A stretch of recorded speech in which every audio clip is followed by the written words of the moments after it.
Hello, language enthusiasts! Today, we're diving into the wonderful world of everyday English phrases. These 5 spoken phrases are like the secret handshake of native speakers, and mastering them will make your English sound more natural. Let's get started! Imagine you're standing at the entrance of a roller coaster ride at an amusement park, and it's your first time riding such a thrilling coaster.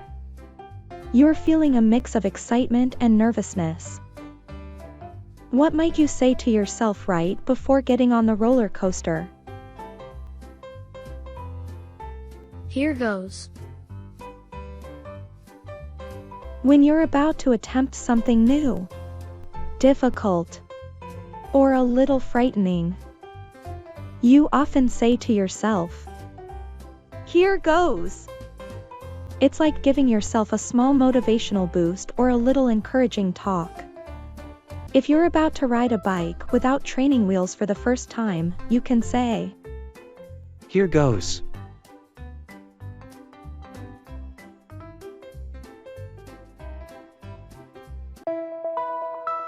Have you ever been in a situation where you're with your friend and can't decide on what to do? It happens to the best of us. Whether it's picking a movie, playing a game, or choosing a restaurant, sometimes it's tough to come to a decision. This is when we often end up saying, "It's up to you." When you say, "It's up to you," you are essentially giving the other person the power to make a decision.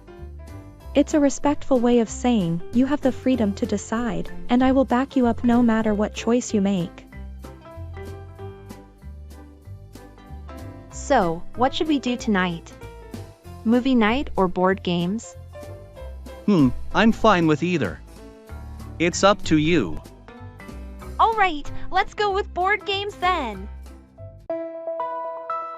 Do you ever find yourself wanting to wish someone the best of luck or success in a friendly and encouraging way? In English, we use the phrase, "all the best," for exactly this purpose. It's like saying, "I genuinely hope things go really well for you, and I'm here to support you in whatever you're doing." I heard you have an important job interview tomorrow. Yes, I'm a bit nervous. Don't worry, you'll do great. All the best. Thanks, I appreciate your support. It means a lot.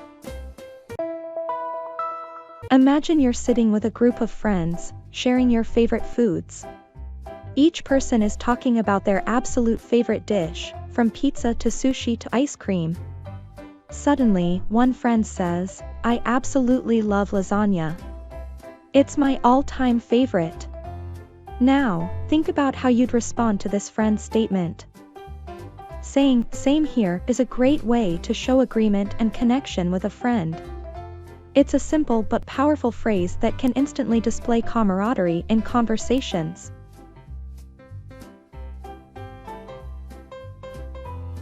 I really enjoy watching science fiction movies. Same here! They're so fascinating. Have you seen the latest one? Yes, I loved it. In what situations do we use the phrase sort of in English? Have you ever been in a situation where you didn't want to say yes or no directly? Yeah. It's like when someone asks me if I want to go hiking, but I'm not sure if I'm up for it. Exactly. That's where the phrase sort of comes in handy. We use sort of when we want to express uncertainty or hesitation in our response. Are you up for going hiking this weekend? Sort of. Let me check my schedule and get back to you. Congratulations! You've just unlocked 5 powerful phrases in English. Keep these in your back pocket for your next chat and watch the magic happen. Stay tuned for more language adventures. Happy talking!